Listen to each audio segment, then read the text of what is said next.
आज हम आजादी दिवस मना रहे हैं, लेकिन यह आजादी हमें उपहार में नहीं मिली है। इसके लिए एक लंबी यात्रा करनी पड़ी है, आजादी की यात्रा।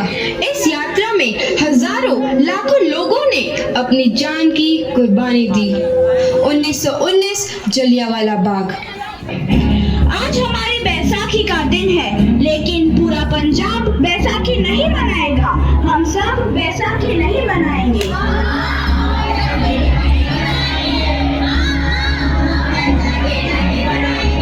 जब तक हम अंग्रेजों को भारत से बाहर नहीं निकाल देते, पूरा पंजाब बैसाखी नहीं मनाएगा। अच्छा, तो तुम सब हमारा विरोध करता है। भाग जाओ यहाँ से, इसका अंजाम बहुत ही बुरा होगा। हम नहीं जाएंगे, तुम लोग जाओगे। हमें नहीं, तुमको भारत से भागना होगा। Soldiers fire!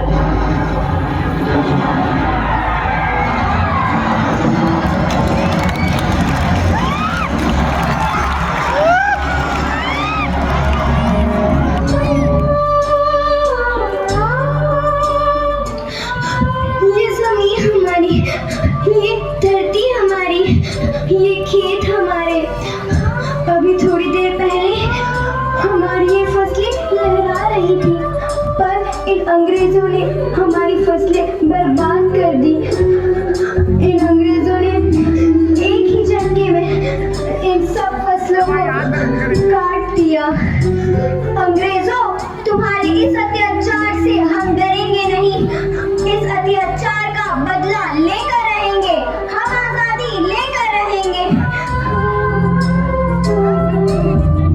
जलियांवाला बाग हर हिंदुस्तानी की आंख नम कर गया। इस कांड में कितने मासूमों की आहुति चढ़ गई। इतनी हैवानियत से इंसानियत कत्ल कर दी गई। जलियांवाला बाग के हत्याकांड ने आजादी की आग में घी देने का काम किया। मासूम औरतों, बच्चों की दर्द भरी चीखें और सिसकियां इनकलाब का गूंज बनकर उभरी।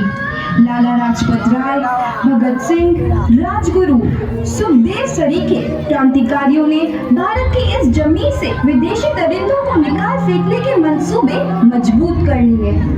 8 अप्रैल 1929 लाला लाजपत राय के नेतृत्व में साइमन कमीशन के खिलाफ एक भारी जुलूस निकाला गया। Simon commission, Simon commission, Simon commission, Simon commission, Simon commission, Simon commission, Simon commission, Simon commission, Simon commission. बेवकूफ इंडियंस, तुमको हमारी बात समझ में नहीं आती। Stop this. साइमन कमीशन नहीं मानता। आई से स्टॉप दिस। लाला जी, आप आगे बढ़ो, हम आपके साथ हैं। लाला जी, हम आपके साथ हैं। लाला जी, हम आपके साथ हैं। लाठीचार्ज करो!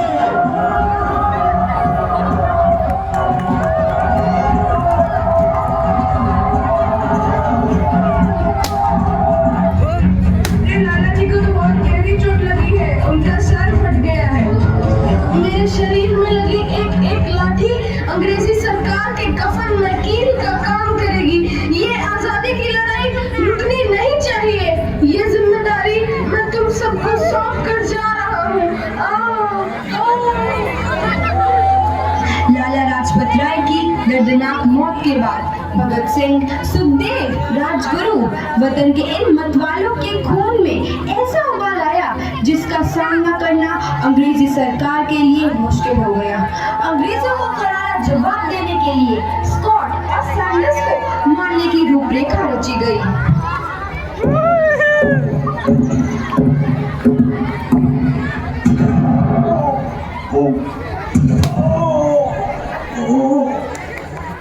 सैंडर्स मारा गया। चारों तरफ तहलका मचा था। दीवारों पर लिखा था, लाला जी की मौत का बदला ले लिया गया है। भगत सिंह समेत सभी वहां से फरार हो गए। 8 अप्रैल 1929 दिल्ली में ब्रिटिश सरकार की सेंट्रल लेजिस्लेटिव असेंबली की बैठक में 2 बम धमाके की आवाज सुनाई दी।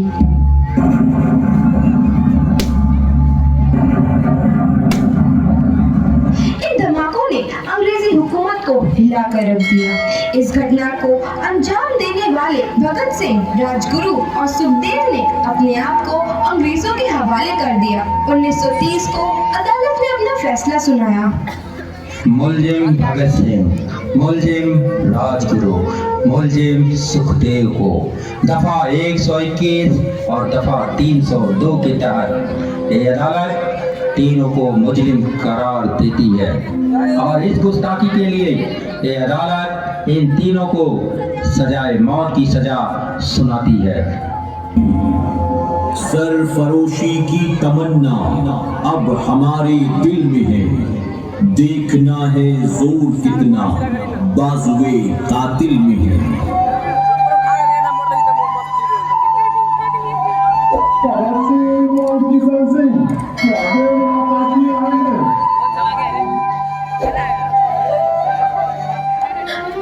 पुत्र की हाल है तेरा। मैं चंगा हूँ माँ, फिक्र करने की कोई गल नहीं। पुत्र, मेरा दिल तेरी तरह पत्थर दिल नहीं होगा। तेरी ये गला सुन के मेरा कलेजा फटे जा रहा है। माँ, मेरा दिल कोई पत्थर जैसा नहीं है, एक वतन परस्त का दिल है जो मेरे देश प्रेम के जज्बे को ताकत देता है। बेटा, मेरा लाल। माँ, आज मेरी तपस्या पूरी होने जा रही है। जे तू रोई तो मैंने तकलीफ हुई है। सोच, तेरा पुत्र आज शादी करने वास्ते जा रहा है। फर्क केवल इतना है, वो घोड़ी पर नहीं फांसी पर चढ़ने वास्ते जा रहा है। आज तू क्रांतिकारी की माँ है, कल तू एक शहीद की माँ होगी। माँ, पुत्र भगत, तू इतनी छोटी उम्र में हम सबको छोड़ के चला जाएगा। तूने जिंदगी में देखा ही क्या है पुत्र? मैंने अपनी माँ देखी है जिसने मुझे एक ही बात बताई है कि बेटे, अपने देश के लिए एक बार मरना 100 बार जन्म लेने के बराबर होता है। अच्छा माँ, अब आशीर्वाद दे, आखिरी बार विदाई लेने का समय आ गया है। भगत, मेरे लाल।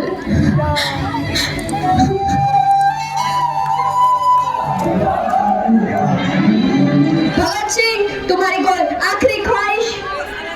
हमारे हाथ खोल दिए जाए। हम तीनों दोस्त एक दूसरे से गले मिलना चाहते हैं, उनके हाथ खोल दिए जाए।